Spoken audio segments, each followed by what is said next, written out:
The following episode contains strong language, sexual and crude humor, references to torture, crime, and violence, and descriptions of medical disease and experimentation. This episode is also originally ripped from one of our live streams, and so contains a bit more crosstalk and background noise compared to our normal episodes. Hello, our beautiful audience. My name is Pope Brandon Brownson, and for the past couple of years, I have played Laserhawk on the Masks and Mayhem podcast, which uses Mutants and Masterminds, 3rd edition, by Green Ronin Publishing. Tonight, we are going to be doing the Session 0 for the Redacted Rangers. I'll just go ahead and say it. A Suicide Squad styled, inspired adventure. But with that said, I think that we should toss it around real quickly to just go ahead and have everyone quickly introduce themselves, so that way we're not sitting here for 20 minutes going, hey, well, we know all these people. Who's this guy just sitting to the left of Brandon, who we're going to go ahead and start with? Is that me? That is you, buddy. I am the usually disembodied Troy, and I am going to be playing Pintar of Celtron 3. I work for Green Ronin Publishing. I'm the community communications nerd, and I get to do fun stuff like this as part of my job, and I love it. And I love everybody on this cast. We've been able to have some fun and play in some games over Halloween. Majority of folks here, so I'm happy to be here. Happy to have you, and let's go ahead and take it. Let's be weird. Let's take it clockwise. Quinn, go ahead and introduce yourself a second time. Well, you can't say that to me because I'm a complete narcissist and my main character syndrome is off the charts. I'm Quin. My pronouns are they, them, and a part of this campaign, I'm going to be playing the Machinist daughter. It's a kind of like tight-lipped character that I don't want to get much into. Just know there's definitely some Mecha Gundam vibes involved, and I can't wait to fly in and make everyone question their realities and our surreal reality that we created. And yeah, I'm a full-time Twitch streamer, Twitch partner, activist. I do a lot of panels. I spoke at PAX East recently, if you were there. I was on several panels, and I'm here doing this right now, so hi. See, now it's my turn, and I believe in you, Sugar. Yeah. Oh, thanks. Somebody has to. I assume if you're here, you have at least listened to our show, I'm going to say maybe once, hopefully more times. But I am 1/5 of the Masks of Mayhem podcast, because Sama will always be a part of the podcast. I don't care. I am barista by trade, shitstirrer by choice. Every now and again, you'll catch me on Twitch. My handle there is Crash and Fashion. Otherwise, you can find me at My Beard featuring me on Instagram, and that links to all my other stuff. But we'll be learning a little bit about my character, who is codenamed Equinox tonight. And now I'm going to pass it over to Al. Hello, everyone. I'm Alex Thomas. I'm the line developer for Mutants and Masterminds at Green Ronin Publishing, as well as the author of the fantasy noir Titan City Chronicles and the executive producer over at the Untold Stories Project, which is another Twitch channel that does RPG actual plays, shining a spotlight on role-playing games that don't get the love and attention that they deserve. So we do a lot of M&M over there. We do a lot of fun stuff all the time. As for who I'll be playing, I am reprising my role as Beowulf Odinson, who you may remember from the podcast if you've seen Masks and Mayhem a little over a year ago. So I'm excited to be returning. Yeah, it was June is the last time I opened my character. Really? Yeah. Funny. And Alex, I forgot to mention this. Alex and I are both star players in an award-worthy weekly program called Mutants and Masterminds Monday. And so we get to hang out and have a lot of fun there. And then we also do Thurstage, which is good. And that happens on Thursdays. So, yeah. Yep. And I'll pass it down to Goldi. Gosh, I'm so overwhelmed just because I'm I'm with such experienced players here. I'm Goldi, Goldi on different things. I stream on Twitch, I stream on TikTok, I stream on everything. And yeah, this is my first campaign with the group. I think I did a campaign with Quin and RC back a couple of months ago. Yeah, we dressed up like so in February, we did a campaign with mutants and masterminds in mind. That was called, what was it called? Crisis Cadets. It was a one shot that was not me. You know what I mean? It was really fun. But yes, I do what I can in these parts of the internet. Try to be funny, and I like making friends. So yeah, please come check me out. I'm excited to be here today. I'm going to be playing the Sapphire Shadow. Ooh. Which you will learn more about Ooh la la. throughout the night, I'm sure, as well as I will. I want to hear more about this Tatitude Oh, okay. that I've been seeing all over my screen tonight. Hi, everyone. I'm Joe, pronoun she, they. I am an art director by day and ultimate nerd by night. I do lots of crafting and cosplay and panel work. Always projects. Always projects. It's endless. And I am here through Untold Stories Project, and I play in the weekly live play game Gem Stars. I play a very, very stabby, newly alive. Resurrected? Maybe it was. I weird. like to use the term renovated. Maybe That maybe voice. healed, maybe resurrected, maybe she has this weird pact with death. I don't know yet. It's scary. Pastel trauma on that show. Anyways, so I am here to play Tatitude. She's gonna be way too much fun. She's gonna be a snarky little girl that has been raised on the streets, and she is not here to mess around. Trying to keep it kid friendly. And with that, I'm gonna pass it over to Jordan. Thank you very much. My name is Jordan. This is the first live stream in a long time, so bear with me. I have known Pope for quite a long time, going back to high school. We have been collaborating on story stuff on and off for a while, and in particular, I've been contributing some characters to the Underground. I think some of you have met the character Mose. That was an idea that we came up with together, and I'm excited to be debuting the Slugger, who I've been putting quite a little bit of work into. I'm going to not say too much about him yet, because I want the character to speak for himself. I also, working with my husband, Bobby, we have a rather large local in Chicago. We run a 5th edition game that we are developing our own homebrew that I would love to one day publish. So it's very exciting to be part of this. I've been looking forward to Redacted Rangers for a long time. Just to go off of that for a quick minute, I can safely say that 90% of the world building that I have done for the Mayhemverse would not exist were it not for Jordan down there. So, I love you, buddy. Just wanted to publicly say, because That's awesome. Because you're the guy that's off screen, like, helping with the world building, now that you're finally here, I want to give you some damn credit. Thank you very much, bud. Of course, my friends.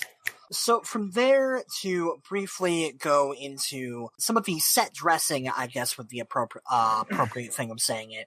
The Redacted Rangers is a group that is run and operated by the Majestic 12, who has been very briefly alluded to on during the show. They take prisoners, whether they be post-humans or people with extraordinary skills or an alien, and force them to do their bidding, whatever it may happen to be. As we go throughout and introduce the characters, I will be occasionally breaking it up with a bit more of a deep dive into some of the world building aspects that we will be really diving into throughout this adventure. But for now, I think that it's time to start getting to know some of the villains, miscreants, and bastard children of gods who we will be following throughout the adventure. Sound good to everyone? Yeah. Bastard children of God. I'm ready. Just what Grandma used to call me. That's my mother you're talking about. You settle down right now. This is already getting complex. Well then, I do believe that the first person on my list here would be Quin. Let's go into who is the Machinist daughter? Who the hell are you, Buster? And obviously, that's a weird question because this is like the one character who we. Yeah, I was like, you picked the one character that we actually know.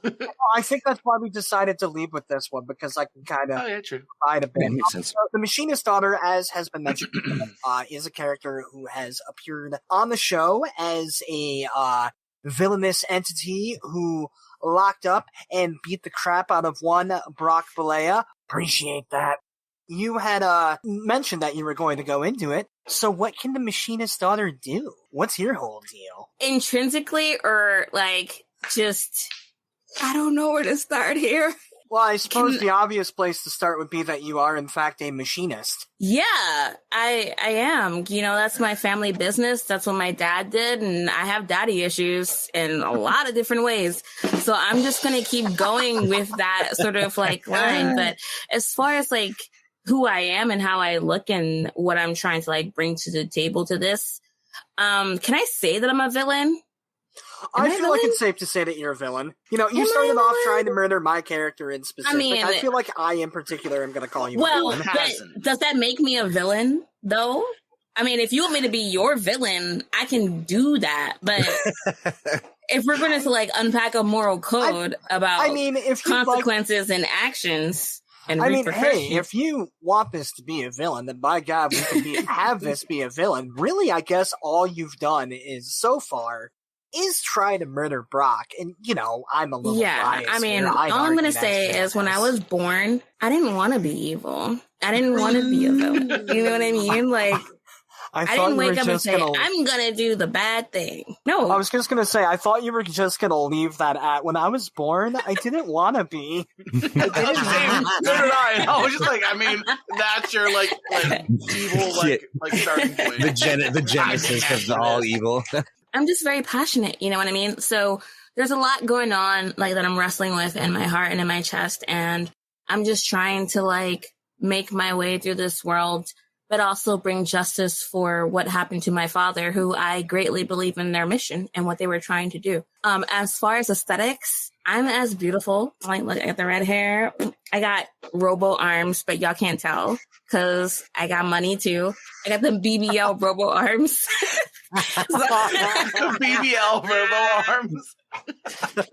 Okay, so that's me. I am happy that you brought up the aesthetic because I did want to dive a little bit deeper into just some of the, like, how you envision the character. For example, you mentioned earlier that you had brought up Gundam as an example of, like, kind of what your mechanical suit looks like. Is that kind of what you're picturing as far as, like, what your mechanical exoskeleton looks like? Is it more of, like... Yeah.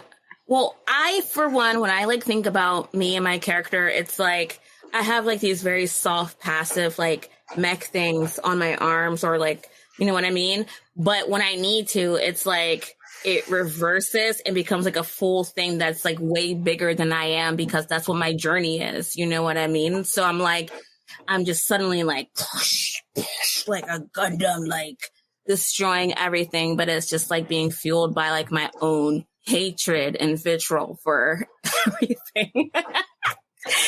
So I adore that.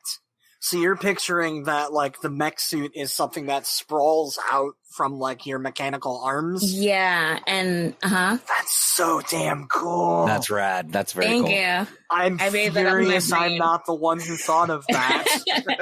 It's just a lot of childhood trauma there. I'm just kidding. I mean, maybe... I feel like that's a phenomenal way of describing this character. Literally, like, all we've really established about the Machinist daughter before this point is that she really didn't take her dad's death well. Mm-hmm. Understatement of the year. The last little question I have here is how the hell did you get locked up? But again, this is one of the instances where we know you got beat up by Yardak and Visual Aid and the Crafter and not Brock because Brock was in a secret room behind a massive computer, bloody and dripping with sweat and sorrow. I don't know. Are there any misdemeanors that you've committed? Are you a fan of jaywalking? Did you? I stole bread once. This sounds familiar. I know. Shocking. I stole bread once. You know what? That's actually... It wasn't from Olive Garden. Just a basket of breadsticks. Yeah, exactly. Turns out it was unlimited breadsticks with an entree, but I never ordered the entree. Right, a little hot cup of oh shoot, what is that white sauce? Alfredo sauce. Alfredo. Yeah. Just a cup of Alfredo. That's actually a fun question to throw by now that we've thrown it out there. You mentioned stealing bread. So after the death of the Machinist, I never really imagined what would have become of the Machinist daughter during that 10 years. Do you imagine that it was just like a constant slog of trying to, you know, like orphan poverty, in lack of a better term? Like, you didn't get adopted by, like, any rich family members or something? So we're just sticking with, like, the Les Mis, huh? Like, stealing bread, Yeah, orphan, I poverty. dream to dream. Yeah, like It does sound like that, yeah. I was definitely struggling, you know what I mean? And I had a lot of anger in me, and no one wanted to take me home or adopt me or take care of me or see after me. And my God, I'm So sad. and then that kind of like added to like all the, you know, the feelings that I had. God. So why am I really crying? But, Alright, it's called role-playing. and my dad loved me, and That makes one of us. I'm feeling this. my Today's dad episodes loved of me. Mutants and Masterminds brought to you by Trauma. So that's kind of what I went through. No, But my Phil, heart is sad pure strawberries. because what is the most purest thing you can do aside from love someone? Murder. Oh, wait, no. I will just say that the Machinist daughter, to give a little behind-the-scenes note, straight up, the idea for that came from some, like, really cool cyberpunk music video that just had, like, a bunch of, like, clips from Gundam playing. And I was just sitting there thinking, what if that but Iron Man? So it's based off of like a 2008 AMV on YouTube. Yes. I feel way less cool about it, but yes, now shut up.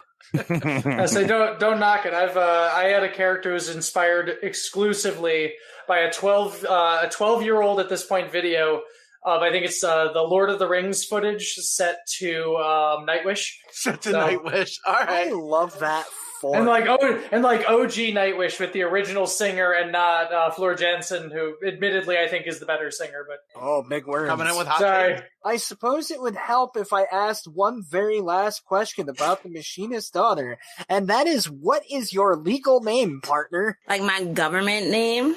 Yeah, Gracie Madnug. Yeah. Madnug. It's like Madnug. Gundam backwards. It's Gundam backwards. Nice. Is that the spoiler? Oh, I thought you were just making like a weed reference. I thought you were too. You're like, Mad Nugs. But I thought it was something you get at McDonald's. No. No, it's like Gracie. That's the 2:35 and McDonald's closes at 2:45. That's right. I got Mad Nugs. Yeah. No, it's Gundam backwards. If I didn't know that, I would have spent the rest of my life thinking that that was just the joke behind it, and I would have never thought of Gundam. I thought you just ever. quickly pulled up, yeah, Mad Nugs, yeah. Off-screen, RC had asked also, did they take away her arms in prison? But I have to imagine that the answer is... Actually, no, I feel like the answer to that would be yes, and they gave you different arms that can't turn into a robot. So what the hell kind of prison just dismembers you? But did I use... Well, you know. They're just hollow mannequin arms. Yeah. But did I use my arms when I went to prison? Like, do they know about my arms? I mean, I imagine that they would have been able to run some diagnostic stuff to figure out, like, oh, hey, there's some dangerous stuff in these arms, and maybe we should do something about that before sticking her in a max prison. Yeah, but as far as, like, accessibility goes, like, I have, some steel ankles. Are they going to take my ankles when I go to prison?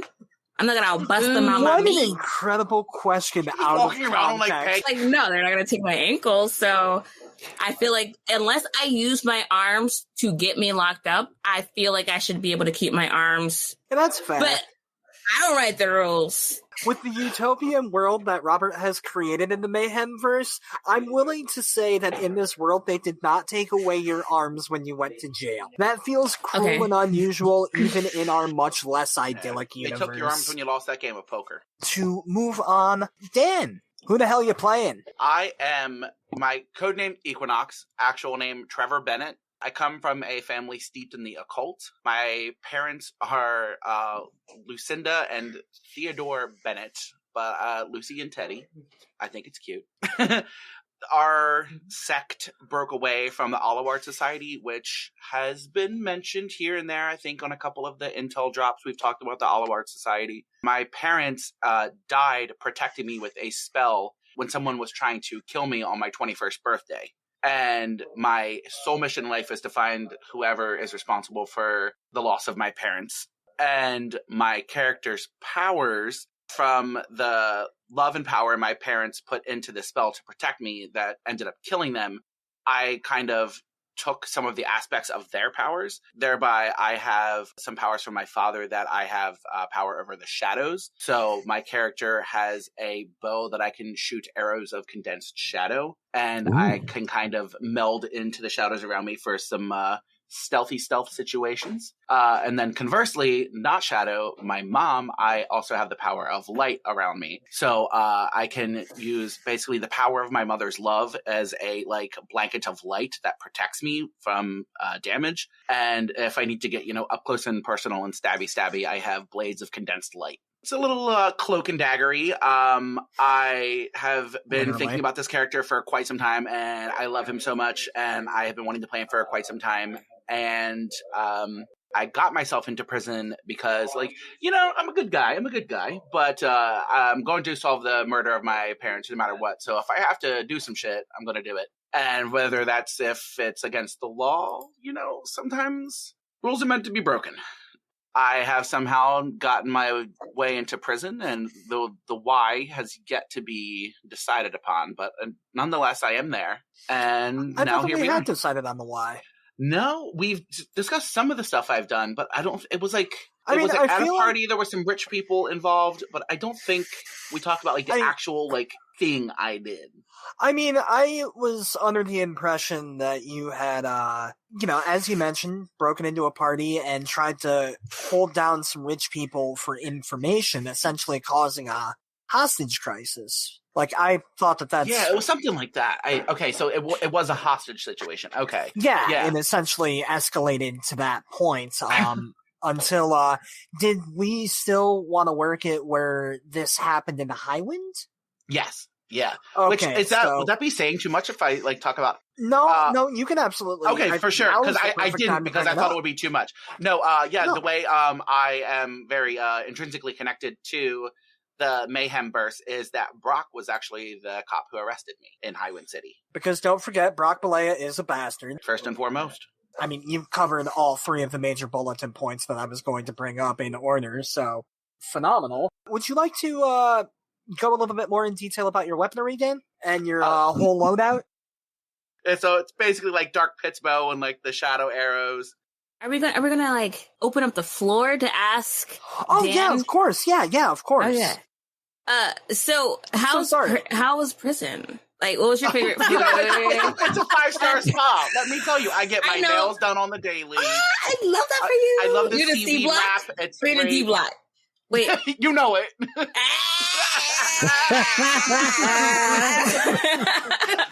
I love Toilet wine in your cell. I like it. Oh, you got the crunchy ramen up there. That was the question I had. Sorry. Okay. Man, how did Equinox discover that it was his mother's love and not just general good magic vibes? Because storytelling. Oh, did she tell him? Because creativity. Yeah, that's pretty much. Yeah, I was just because it was the whole thing is that the person that was wanting to kill me, they knew that my parents were going to be doing the spell to protect me, so they sabotaged it.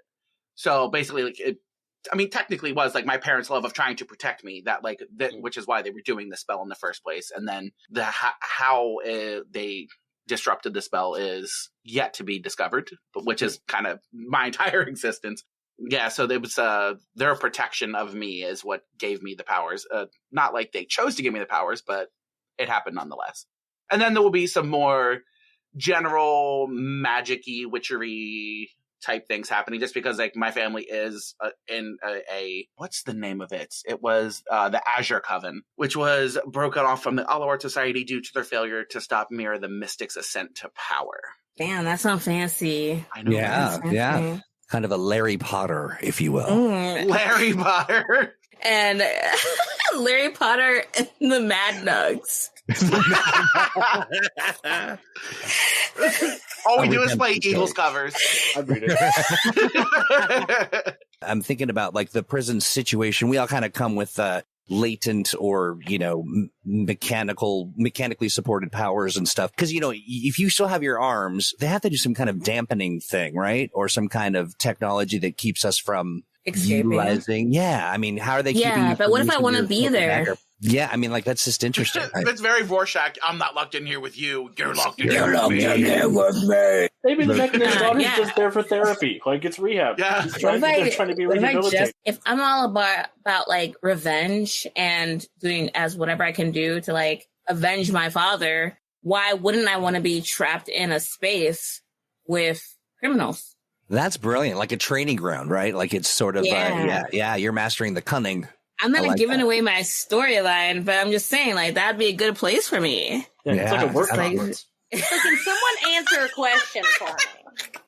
How are we together in this scenario? Are we That's gonna talk kind of the about whole that? plot point of Suicide Squad is that is formed in that universe because they are all villains or bad guys that have already Right. been caught by the good guys in like Superman. So, okay, so basically I've joined this team. Okay, Well, no, I'm you're trying in prison with us for whatever we're all in reason. prison. Yeah. Not me. Oh, yeah. I'm not in prison. Are you the Amanda Waller of the group? I'm the Rick Flag of the group. I'm not the Amanda Yeah, Waller. there we go. Perfect analogy there. Sorry. I am kind of curious though about the prison sort of setup. Like, is there a lot of like restraining of powers? And I mean, clearly they're not letting us walk around with, weaponry and all that kind of stuff, but What a perfect lead-in question, Troy, because the next thing I actually have here on the sheet is to talk a little bit about the prison itself. So the prison itself is in Blackbrush, California, at a place called the Big Iron. It has a real name, but who cares because it's called the Big Iron, which is It's the Marty Robinson Correctional Facility. There you go. Is that a real thing, or did you just come up with that? Marty Robbins wrote a song called Big Iron. Oh, okay. Yeah. I was like, I didn't know that. I also want to throw out there, I came up with the name for that right after that guy over there, Jordan, sent me a really cool synthwave cover of that Big Iron song, which I just needed to mention because that's a cool cover and everyone should look that up. Yeah, so Big Iron Prison, which is a facility that was constructed sometime in, I believe that RC and I decided that the timeline on that was going to be like sometime in the late 80s, I believe it was. Yep, late 80s it was constructed. Initially under the guise of being like a general population thing, it kind of hid the fact that it hosted post-humans and things like that up until about 2005 when such things were common knowledge within the wider Mayhem verse. One of our people in this cast was actually one of the very first people to be incarcerated within the Big Iron. However, we will be circling back around to that fellow. I feel like now is a fantastic time to ask. Troy, you did ask if there is any power dampening that happens here. Definitely, previously in the Mayhem verse, we had established that Union had power dampening cuffs where, you slap those around someone's wrist and it kind of negates the post-human gene within them. I can't imagine that, the Big Iron isn't affiliated with Union at all, but I can't imagine that the people who do run the Big Iron, who we'll be getting more into later, wouldn't have their own equivalent technologies. And, in the case of, if the Machinist daughter had, rockets in her arms, I feel like those would probably be neutralized before being put into the general population. Nuclear missile silos attached to your freaking elbow. Define rockets, though. These things that go. So what if my rockets have blood in them? bottle rockets? Like blood rocket. Like, you know what I mean? Blood rockets. Doctor, you don't understand. Those We are my don't- blood rockets. You can't take my blood rockets. I suddenly had a very awful visual about ping pong. Thanks. About what? Tampons. Where you Oh. find the ammunition? Sorry, I'm terrible. Exactly. I'm so happy. Bold of you we to have a think that the American soundboard. prison system cares about female hygiene. Fair enough. That was very bold of me. You are correct. In the words of a wise prophet, oof. I'm sure a wise prophet said that once. What if Union's power dampening cups were based on the Big Iron? I accept that wholeheartedly as canon, and RC's not here to tell me that it's not. So to open it up a bit more, are there any further questions about the Big Iron? What is the is it in the middle of the desert? Is it in the so the Big Iron it'd be like probably 10-15 miles outside of Blackbrush, which is, a city in the middle of the California desert. I imagine that it's built into like a mountain range. Part of it for the lower security / not superpowered people would be like an outside facility. There would be a part of it built into the mountain itself that would host most of its post-human population, and there would be a part of it underground in the mountain for the most dangerous individuals that have to be locked up within the Big Iron. Is there a pool to like swim? I imagine that the Big Iron would have a pool, but only because it locked up an Atlantean that needs water. How long is everyone else in for? Because I'm innocent. Yeah, we all say that, son. You're innocent? The Machinist daughter in Equinox, I feel like would be locked up for very similar terms on account of they did similar crimes in about the same place. Which actually I'm just now realizing, and that's kind of funny. I don't know, does someone want to Google how long people go to prison for kidnapping and assault? It's like 2 minutes to like 200 years. Everyone here is incarcerated for 2 minutes to 200 years, with Pintar being close to that 200-year mark already. I have no idea how long the slugger would be in for. All I know why he's in. He put cops in the hospital. We were going to circle back to that. That's the Lord's Yeah, work. sorry. Oh no, is they threw the whole bookshelf at the slugger. Yeah, I mean ACAB, but that's probably life without parole. Yeah, fair enough. All cops are beaten by the they slugger. had it coming, but all cops are bleeding. To give a more serious answer to your question, Alex, I feel like it would be a more, case by case. Like, if just because you're locked up in the Big Iron, I feel like that doesn't mean that, like, your sentence is longer because you're there. No, you're there because you're already getting a long sentence and we need to make sure that you're sticking around. I can't imagine that anyone is spending, like, 8 months in the Big Iron for not paying their child support. Never mind, there's totally one person in the Big Iron who is only... So that sounds like an awfully good story prompt to just say it didn't happen. There's one guy in there for ripping the tag off of his mattress. Midnight Hydra attacked Riverside City and also has a lot of child support to pay. Good. I love that for you. I hate that for me. So, Alex, who the hell are you playing, buddy? Well, fans of the podcast will remember my character, Beowulf Odinson. Once upon a time, Beowulf was a cowboy whose father created him as a Hail Mary attempt to prevent the apocalypse. And I've been spending the last 150-odd years trying to make that happen, to varying degrees of success. Indeed. And has it been explicitly mentioned who your family consists of? My last name is Odinson. Alex is, just to give a little behind the scenes on this one, this is a character who I had come up with, I just thought of, this spunky young kid who just found out that their parent was a god, and Alex is like, what if he was this old as shit cowboy, and that's the coolest idea I've ever heard. Yeah, the Norse mythology cowboy. Loki successfully killed Thor, and Odin came down here and said, somebody's got to deal with your brother. And now I exist. And you got a really big gun. I do. I have a really big handgun that has a shard of Mjolnir as the hammer, so I shoot lightning bolts. And I ride my 9-legged niece around as a horse. Don't we all? As one does. Did you rephrase that? No, it's fine. Loki has a daughter who is a 9-legged horse, and she's my horse, so she's my niece and my horse. You call it weird. I call it lore appropriate. Or lore accurate. In the mythology, Odin rides her, and that's his granddaughter now. That's even worse. As if he acknowledges Loki as his son. Yeah, we haven't met Odin yet in the Mayhem verse, but I feel like it's safe to say that he's a dick, because otherwise it wouldn't be Odin. Probably. Yeah. I mean, he made me and left me here. I've never been to Asgard. I never knew my father. that definitely covers who you are, and I feel like that goes into a big chunk of what you're capable of. Traditionally, I work for Union, which is the big organization that sort of governs over superpowered beings. I wouldn't quite say govern. They more so are in charge of, like, you know, they're like, think of S.H.I.E.L.D. if S.H.I.E.L.D. were friendlier. I feel like that's the perfect analogy for Union. MJ-12 are more the trying to govern over you type.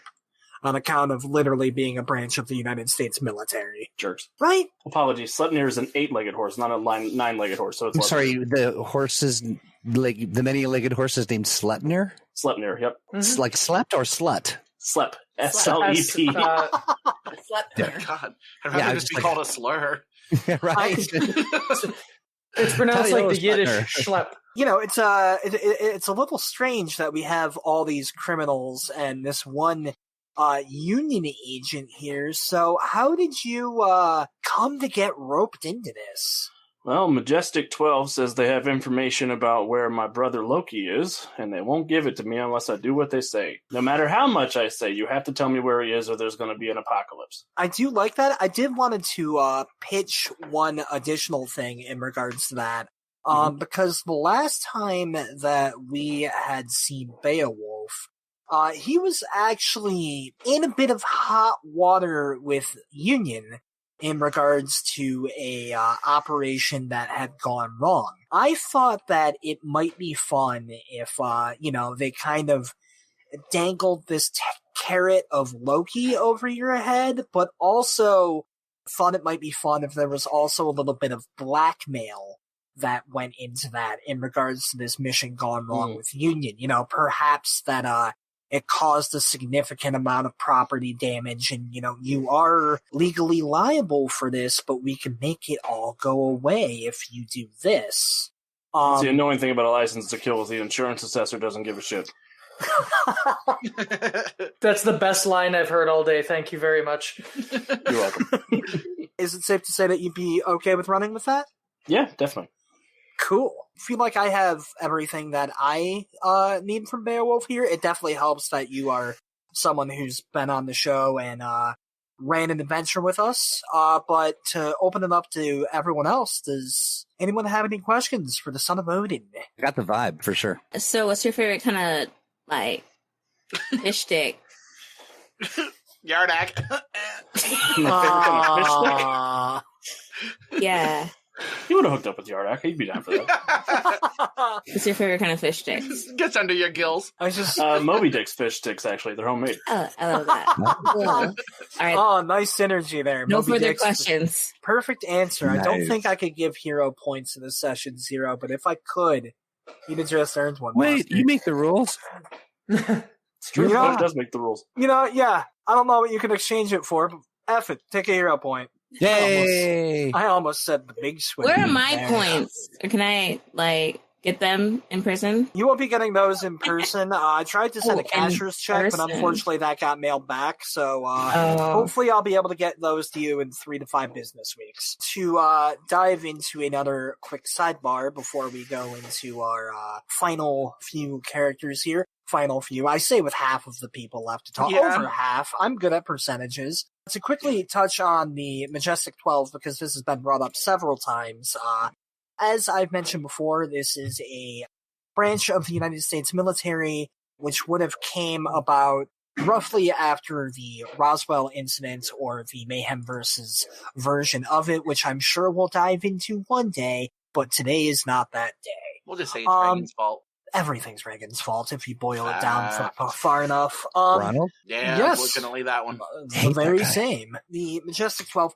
Essentially, if you imagine any form of, like, a Men in Black style conspiracy theory that has popped up in any show that you've ever seen, there's probably a little bit of that in the Majestic 12. It is a large amalgamation of individuals with the sole task of trying to prepare the United States to defend themselves against aliens and post-humans and these massive arm robot folks and an angry guy with a baseball bat, too. Don't forget about that one. That kind of got away from me toward the end there. But Oh, good. I was following. I was in it.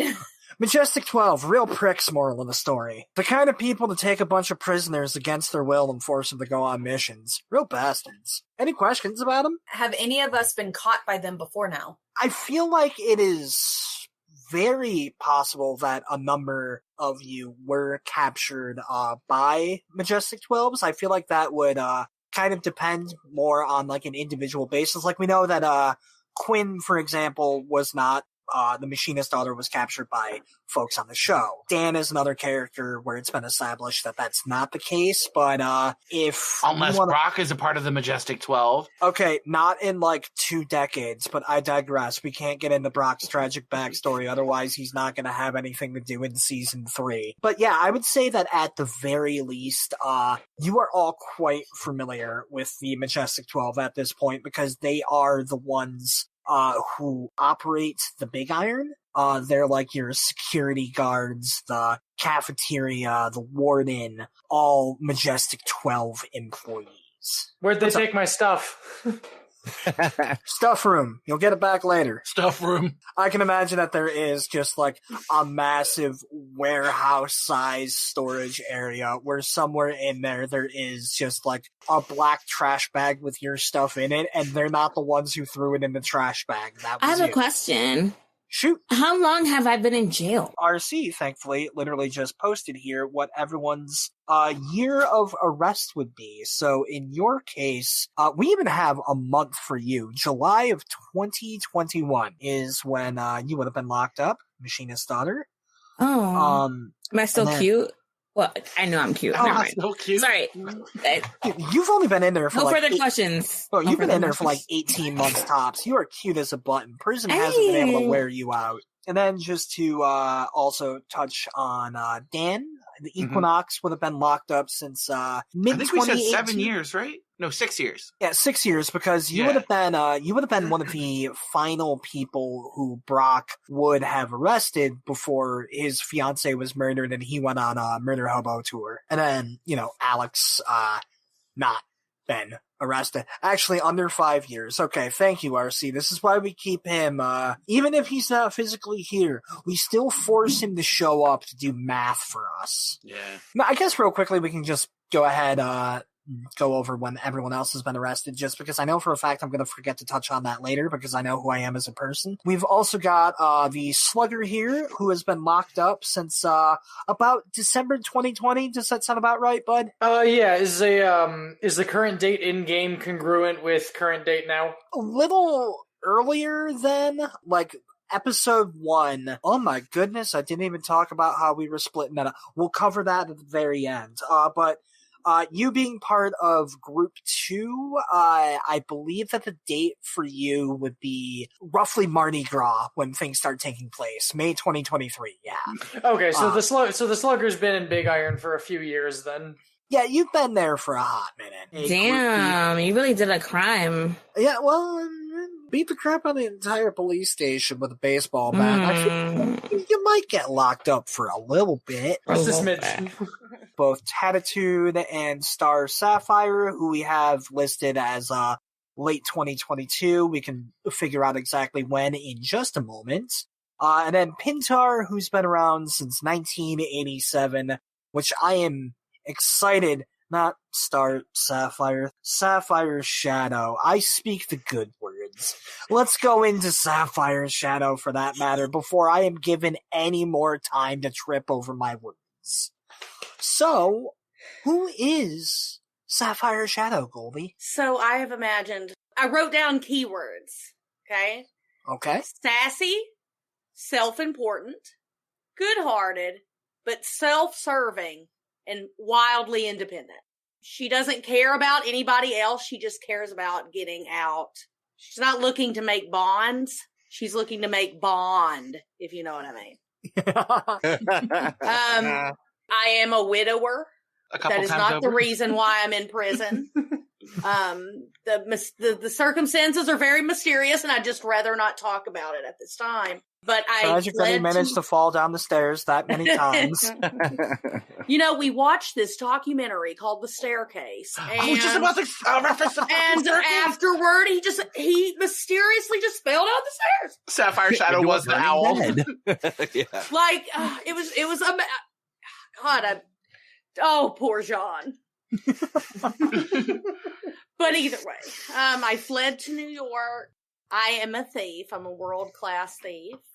Am able to convince a crew of men to do all of my bidding for free because of my very good personality. But, I've been here since late 2022. As you can see, obviously the men that work for me are imbeciles. They can't find their foot. So I'm just here waiting, biding my time, getting my scarves from the commissary. Okay? Because they have those at commissary. Yes, making a few out of toilet paper and whatever I can get for that. Right. The finest materials. This is my Charmin scarf. Speak to me with respect. Correct. This is third ply. Okay? So I actually want to go back just a quick moment to you are one of the people who I am most excited to ask this question. So what was it exactly that got you locked up? I mean, presumably you were going to steal something and it didn't quite go your way, but tell us a bit more about that day.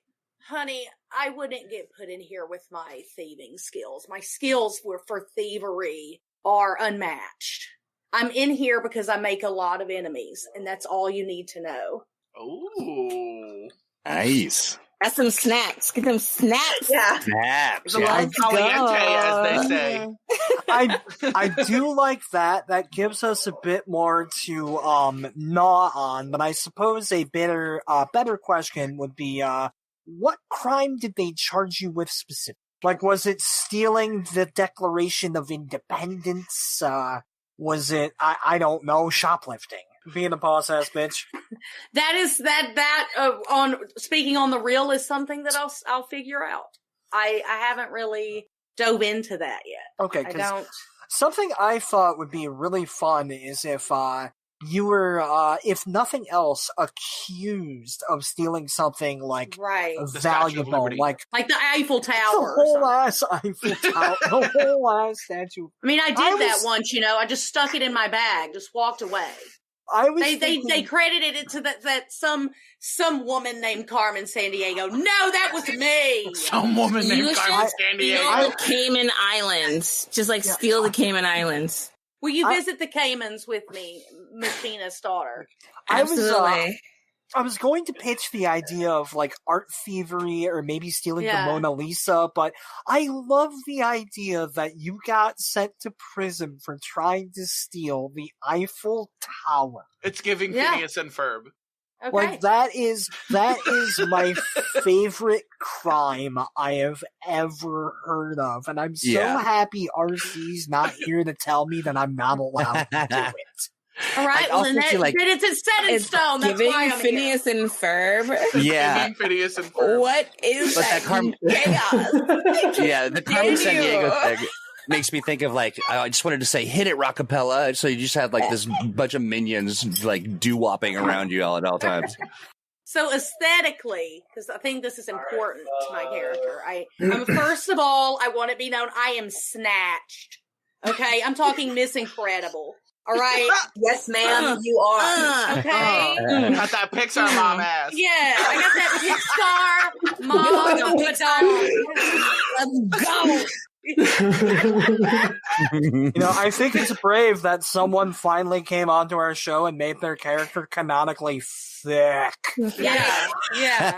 My jumpsuit, look, I was able to bribe somebody for some red dye, so I dyed my prison jumpsuit sapphire blue. I'm stunning. I mean, I definitely imagine that, once you're actually on the job, that you've got, an old school, cat suit. Yeah. Tactical suit. I just need to look, good at all times. Probably still, even when you're in your full tactical gear, probably still, a couple big gaudy rings or, some over-the-top earrings or something like that. Big Chanel pearls or something. Yeah. Nice, I see it. Like, I essentially imagine, like, Catwoman at the Met Gala. Yes, that's exactly what I'm thinking. Okay. Think like Anna Wintour meets Selena Kyle.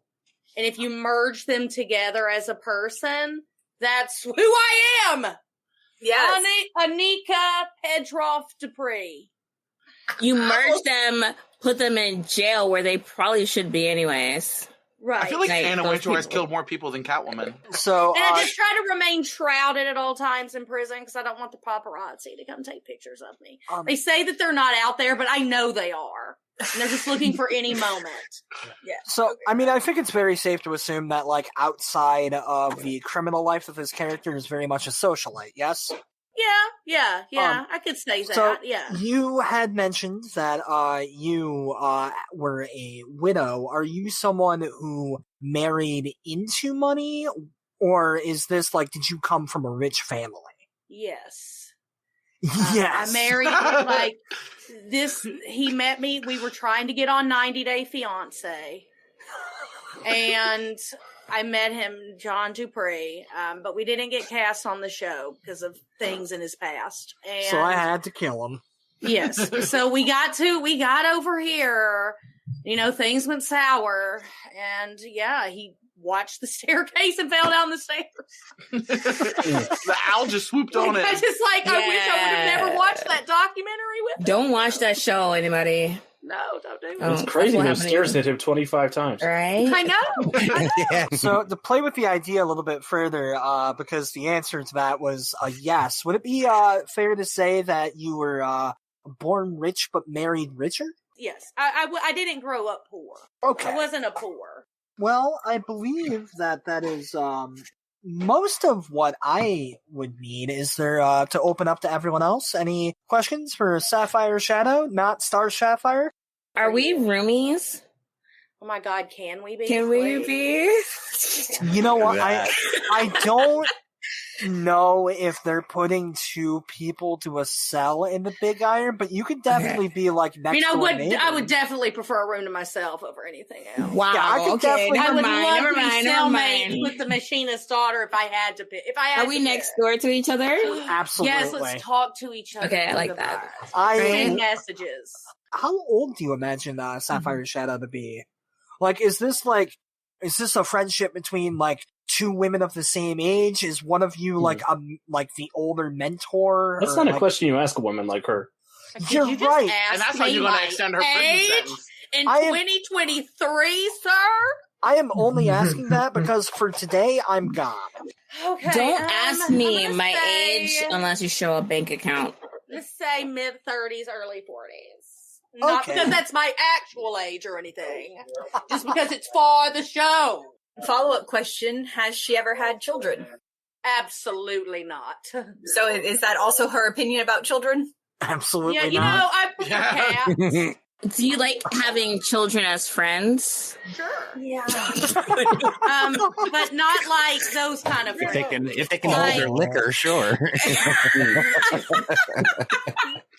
Are y'all trying to set me up for more reasons that I'm in prison? Let me tell you, that is not the reason. I just want her to only call children canaries because she sends them into the mines first. Right. You know, I am very Lord. self-serving, so might see Children are them great before behind myself, glass. I don't know. Just I behind couldn't glass. tell you neither. You know. Beautiful. Moving things right along then, we are going into what has to be my favorite name on the team. So, Joe, who the hell are you playing? Yo, I'm Tatitude. What's up? There we go. I don't got time for this. Like, I'm sitting here in this damn prison again. Sorry, my bad. I know some people don't like the cussing, but whatever. I'm in here again. I'm just done with this situation. Tatitude, I will try to take up as little of your time as humanly possible. Can you tell us a bit about your abilities? Yo, I don't know why people are so fascinated by it, but you know, I got cats all over me, and you know, they do things and stuff comes out, and I get a little tricksy with them, and you know, people like me on their crews because I can do things that others can't quite do. She's always down for tussling. Oh yeah. I got things. I got stuff. I might not be the hardest hitter, but I got stuff. So the idea being that you have tattoos, which, each tattoo gives you a different power. Now, I would love to ask, Cool. how did that one come about? How did you... So the first time I was put in juvie, I was like 13, and I just let my roommate, bunkmate, whatever, this chick, she put something on me, and then later on, some other stuff happened, and it like came off of me, and it was a fireball, and it was the best thing ever, and I've just added to them, and each one is its own thing. It's pretty bad, pretty cool. Oh, we can say ass. If we can't say ass, then I need to be fired now. I absolutely referenced Pixar mom ass like 5 minutes ago. You're fine. No, you're absolutely right. If we fire the DM, this is off to a poor start. So, magical juvie tattoos. Yeah, I mean, it's things that happen. Whatever. Do they go away do they stay on you and you have that power forever, or do you shoot it off? Like, no. Imagine if they're one and done, and you just have like stick-on tattoos, and you just like smack them on your arm. I mean, they don't quite work right when they're fresh and new and still healing. But man, once it heals up, it's my power. Nice, cool. So, is it that the person who gave you these magical tattoos, was it like the person itself, they magicked it up? Was it some kind of like a magical ink? Was the power within you the whole time? Look, I'm not up on all that stuff, and people guess and whatnot, but it's never the same person that tats me. Like maybe someone's done 3 of them, maybe 4. Nah, this one chick in that back alley, I think she's done 5 of them. Anyways, it doesn't matter. No, it's my power, it's my stuff, and no one can take it from me. It's mine. You letting somebody stick you with a needle in a back alley? Hey, you gotta do what you gotta do when you're living on the streets. I'm from before germ theory, and I know that's a bad idea. It's the best place to You're go. like all about the ink. You're like all about that ink. Bang out that tattoo real fast, and I'm good to go. Let's do it. Almost. But you can get the best lower back tattoos, tramp stamps in dark alleys. Yeah. I mean, that area doesn't have one just yet, but there is this one going down my thigh is banging. You had mentioned that you had a tattoo that can shoot fireballs. What are some of the other tattoos in your arsenal? Like, just to maybe like a couple. You're asking for secrets, man, and I don't think I know you like that yet. When I read your case file here, I had this idea of like, is it like a tattoo of a rabbit and something like that makes you fast, or? Oh, interesting. Like, is that how that works, or? This ain't my first time in this gig. This ain't my first time in these stupid concrete walls. Nah, like, see this one right here? That's my little key. And I can unlock the door. So let's go. Oh, I love that. Cool. I am positive this is all it says in the dossier that Beowulf is reading about this character. Word for word. Yes. Word for I was word. just frantically transcribing her. Absolutely. That's cool, Canon yeah. now. Well, there's only really one more major note that we have to touch on, and then we should be able to have you on your way very soon.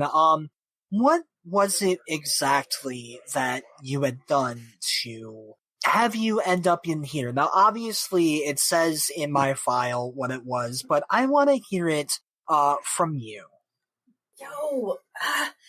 Eleanor! Was it the battery? Was it the explosion? Or was it me beating the brains out of that one dude? Yeah, it was all 3. It was all 3. Well, I do believe that covers everything in our sheet here. If I could just, if our other doctors here have any further questions, now is the time to ask them. Does your tattoo have to come from a tattoo gun, or can you draw something on you in Sharpie and it works?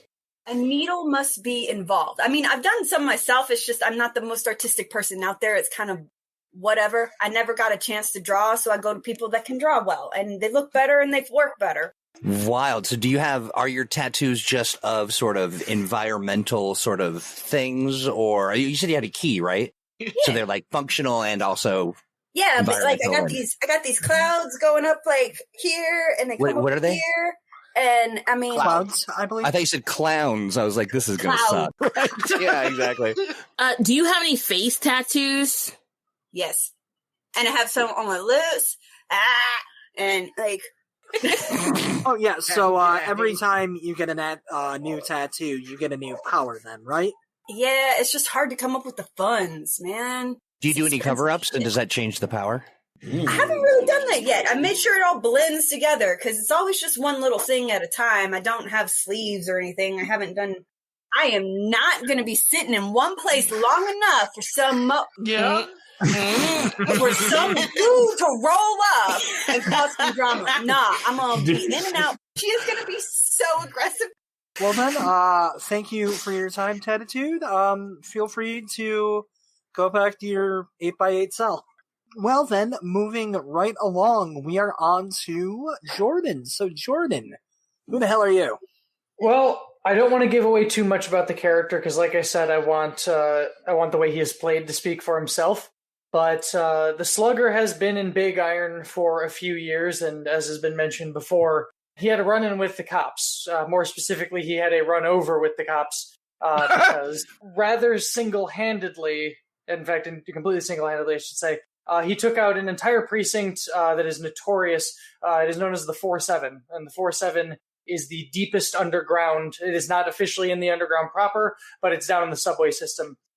When mutants get taken to the 4-7, they tend not to come back. And the cops did the one thing nobody in the underground has ever been dumb enough to do, including ambushing the Slugger, which is they took his little brother Mose. And while he has ended up going away for several years and may never see the light of day again, it is for sure going to be a very long time before anybody goes after Mose. The saying goes that there are some people it is very hard to imprison, and in the case of the Slugger, you could take away all of his stuff, but he is still somebody who is very much empowered by his skill.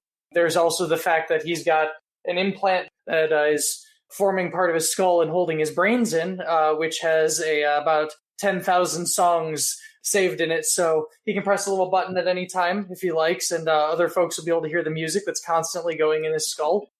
There's no pause button, it just goes.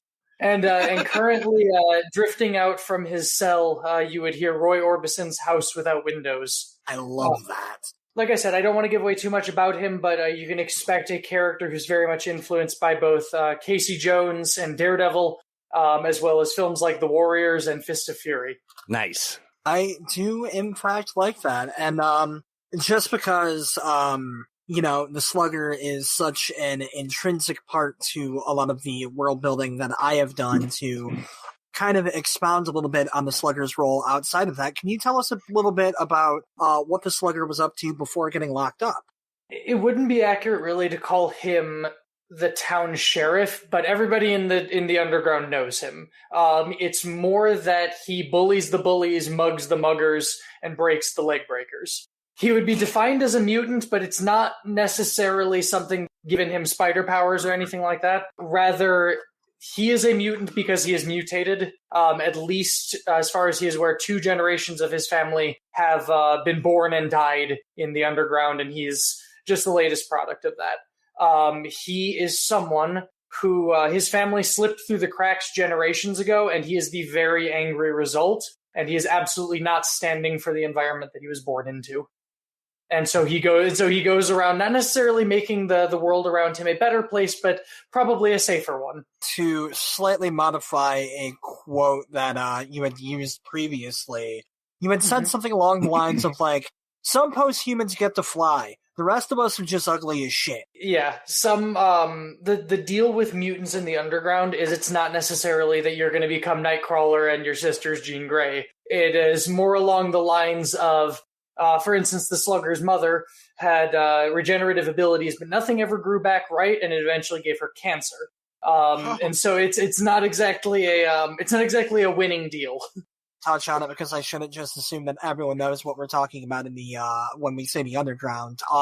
Within the Mayhemverse, there is a city on the west coast of Michigan called Highwind City. Underneath Highwind City, there is an entire other city, a mix between the Detroit salt mines and every cyberpunk setting you've ever seen, which I called the underground because I'm fantastic at naming things. Is the underground literally underground? The way I pictured it is that the construction of the underground was, masked as like a series of subway tunnels. That was kind of the cover story for it, at least until it got big enough to the point where it could continue to be built without really being noticed. If that makes sense. Mm-hmm. Okay. I kind of want Beowulf to be friends with the Slugger's like great grandpa. Oh, that's a good, yeah. I love that. I mean, honestly, to kind of talk a little bit about like how I pictured certain things could potentially go, but like I imagine that like if Beowulf and the Slugger were to interact, it would start off with these two hating each other because on one hand you've got a goody two-shoes agent, on the other hand you have a low-down vigilante scumbag, but as you guys go on your adventure, you'd start to realize that you're wrong about each other and you're kind of on the same page. Such a good buddy cop story. Yeah. That's kind of what I imagine, like the cowboy cyberpunk buddy cop story. Our bromance will be two ships passing in the night. It truly, beautiful. It truly will be, but now that I'm saying all of this out loud, I have a simple goal, and that's to get Beowulf and the Slugger together in the same adventure. That needs to happen. I'd very much like to see him go beyond Redacted Rangers adventures and turn up in the underground, back on his old beat. See how people react after he's been away for a few years. I'd like to see you two get married, so. We were roommates underground. I'd like to see them get tattooed. Yeah. At the end by Tatitude. Well then, I do believe that we are on our final character, but before we dive into Pintar, I guess I should talk a little bit about how the party is being split. You guys might notice that there is a lot of people around me right now. And if you think that I'm going to be DMing for all of these people at the same time, you must be high, because I don't work for Green Ronin. I'm not used to dealing with this many people at once. It's only 8. You can do it. Do it. Essentially, what we are doing is we are going to be splitting this into 2 groups of people. So we have Team 1, which is going to be its own standalone adventure to kind of introduce everything. I'm trying to be really vague here because I don't want to accidentally give something away, but that team will consist of Beowulf, Tatitude, Sapphire Shadow, and Equinox. The second team, which will be a 2-part adventure to kind of wrap up everything that I introduce and do some other silly little things, will also include Equinox. We thought, it might be a good idea. I think I'm the only one that's doing both, right? You are. I thought it might be a good idea if we had one person actually from the podcast to stay consistent. Good job! I mean, I've consistently been on the podcast for like 5 years now, so I mean, like, I feel like you got me. Yeah. But the other members of the second team are going to be Slugger, the Machinist daughter, and our final character, who I will ask Troy to introduce now. Let's go B team. All right, so I'm Pintar of Celtron 3, a classic gray alien. My backstory, I was leading a invasion force, the sort of vanguard, the sampling of the flora and fauna, checking out the Earth for what kind of trouble is it. Basically here to sort of identify ways to exploit Earth and to prevent humans from, inadvertently evolving to a point where they can survive in longer periods of time and space and then pollute the whole universe. That sounds really Republican. A little bit. But my plans were thwarted, or were they? So back in 1987, I was captured doing my survey of Earth and was the first prisoner in, what was it again? The Iron Lady? What is it? The Big Iron. Big Iron. The Big Iron. To actually pitch something by you, Troy, yeah. I thought it might be fun if perhaps you were captured a little earlier than that and transferred into the Big Iron as one of the first inmates of the Big Iron. Why do I want you captured earlier? because damn it, it's about time we work Area 51 into this. Now, I was going to say, yes, absolutely. Absolutely. And I think that I was, because I was captured, they utilized sort of what little technology they had to sort of figure out ways to keep me in. And then also, it worked well on, what is it? Would we say post-human?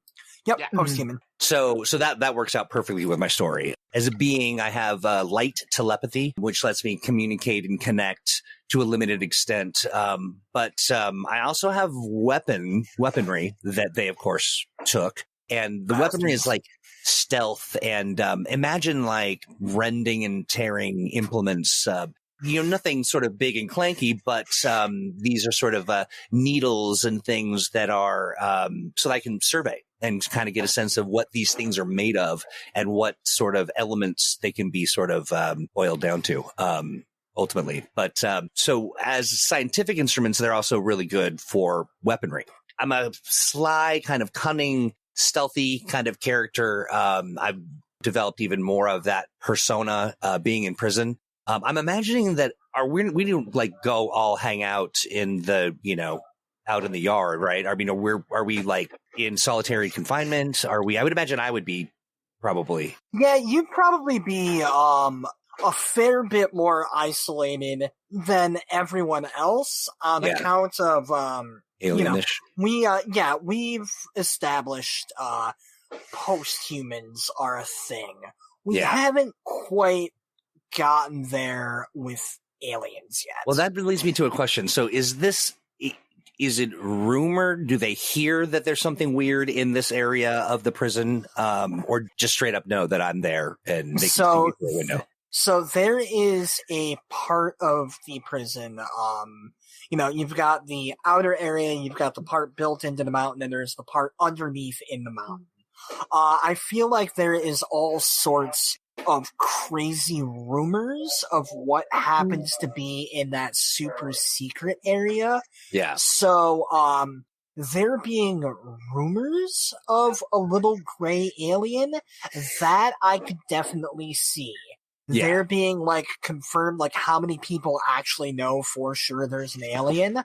It's hard to say how many inmates would know, but I think it's safe to say that none of them are among us. Gotcha.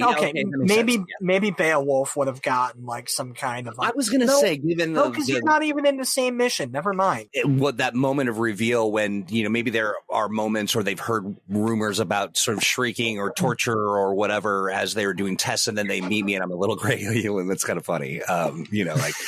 Not super scary, but also kind of scary. That works for me. Has Pintar even seen anybody since 1987? Has he seen another torture human in prison? Well, I think that they're wanting to know who I am and what I'm made of, just like, Torture in a normal prison? No. Torture in a prison run by the United States military? Historically, yes. But, you're definitely in the torturer wing of the big torturer. The torturer, yeah. You're in the iron part of the big iron. Everyone else is just in the big. Yeah, gotcha. Okay. I'm going to share just a little bit of what I think some of the backstory might be, and I'll just, depend on my B team to, our B team to, use this information with discretion. But, so I think that I see humans as a kind of a means to an end. Like I see them as kind of dumb, vulnerable primates who manage to survive and evolve to be the dominant species, despite the fact that they spend a lot of time trying to blow themselves up and poison themselves or, make themselves sick or what have you. And they just keep bumping up against space. And we're just like, we're going to sample them and then, reduce them to their components for food and other things. Everything you said up until space, I was with you.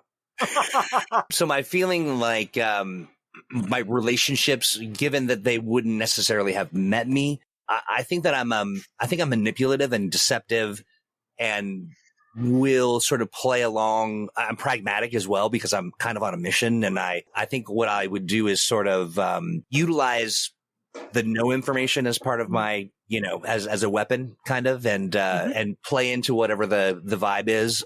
But I think I'm pretty dry. I don't think I'm bombastic. I don't think I'm like, you humans must die, at least not yet. But yeah, and I do think that I would cooperate if I feel the benefit is there. And maybe that's a vibe people pick up on, and maybe it's a vibe that they pick up on because of telepathy. But that's some fun stuff. And so I think I'm like a mix of cunning and resentment. Basically, it's all calculated based on, how folks align with my goals. At this point, you've discovered that you certainly don't enjoy humanity, is it safe to say, but you've also learned that much easier attract a human with honey than you can with vinegar.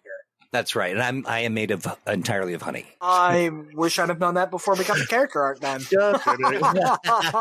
I do want to say this, that there's a sister planet of the Celtron 4 aliens. They're the ones that do like the crop circles and abductions and anal probes and all that stuff. And we have a rivalry. We're not civilizations at war. But I think that they are, I detest their methods. I think that I'm kind of ashamed of what they do because they're just playing with their food, kind of.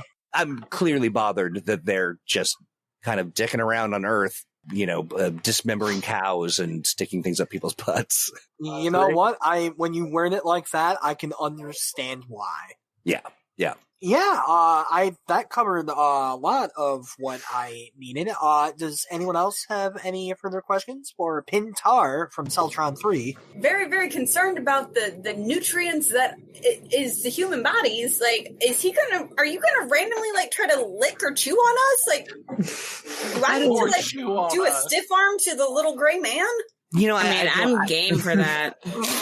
Well, I'm also thinking, if there's some kind of weird technology about your skin that was intriguing and odd, I might be, interested at the very least. That's probably a good thing to be creepy about. I use technology. I'm not licking anybody. I haven't seen the character sheet yet, so who knows? And there's a lot to play around with. Oh, definitely. I'm very excited for not just Pintar, but all of our characters for this stream. I figure now is a fantastic time to see if there are any character relations at play here. Earlier, Quin and Goldi had mentioned that their characters are next-door neighbors, cellmate type situations. I figure now is the time to open it up to see if there are any on that level. I do want to say that only two people with cells next to each other could ever comprehend. So. Yeah, for in my brain, it's just I have very fancy, high class equipment within my body. Diamonds, and I'm so attracted to that. Are a Thay's best friend. Yeah. So of course, me and Sapphire here connect. Oh, of course. Accidentally. I love nice technology. You like fancy, expensive things, don't you? Yes, I do. Well, I'm one of them. I hope the lady in the other cell, the third cell in that group, is I hate you. Well, that's canon now. Yeah. Yeah, so I was thinking about my character and how I'm sort of, trapped in the space and how would they would go through by curiosity, what is in this area, or compelled to in some way by my telepathy. And maybe there's somebody in our crew that is I'm hearing something I'm, and that there is this kind of depth, maybe a connection as I'm trying to find a way to get the hell out of here with all my gear. If I could go ahead and volunteer a character, I feel like that might be really fun with Tatitude. How does that sound? I feel like the weirdness of happening with the science magic, whatever juju is her tattoos, is totally going to attract the sniffer of the gray guy. And he has needles. He already said he worked with needles. Then I'm suddenly going to be go ahead, poke me. Yeah, it's going to be. It's going to get intense. I think that each of our characters have a pragmatism as well. Just don't waste my time with this other stuff. I got, this question doesn't apply. Or I'm not interested in walking down that. I think that might be, maybe you're hearing me. I'm reaching out and you got a tattoo of I don't know what. Because we were both locked up in late 22. I feel like we probably met in the gel holding cell and were transported together. She went in with, Tatitude's like, probably the cellmate that keeps screaming at me and Machinist's I was daughter. about like she has her normal cell that she gets thrown into, and she's just there like in her normal funk of stuff that like they didn't even clean out the cell. They knew she was going to be back, and so she's just like, whatever. All right, just have to Back to cell block, such and such. she's on a lower level, like at the corner, and so she can still like look through her bars and just like, yo, you two are noisy. Yeah.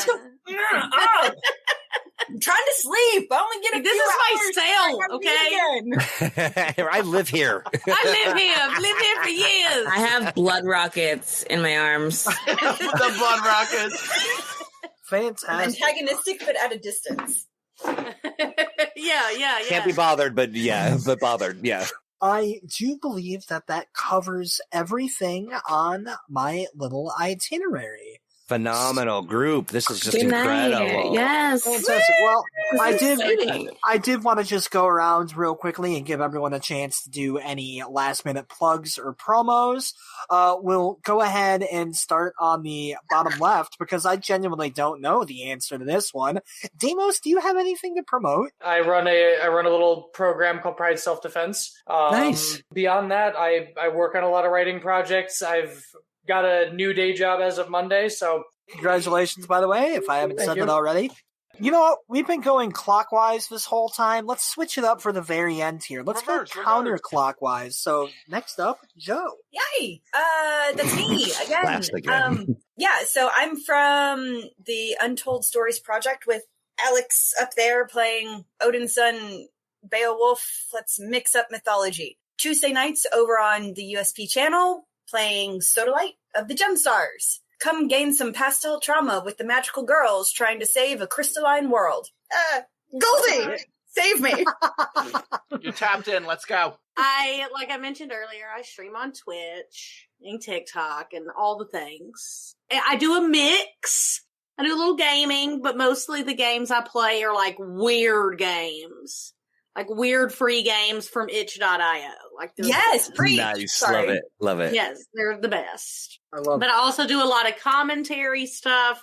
If there is an award show or a live event, you better believe I'm live and I'm commenting on it. Yeah, join the fam. Come tell me I'm beautiful. I guess I'll give it to Alex now. Well, hi everyone, I'm Alex.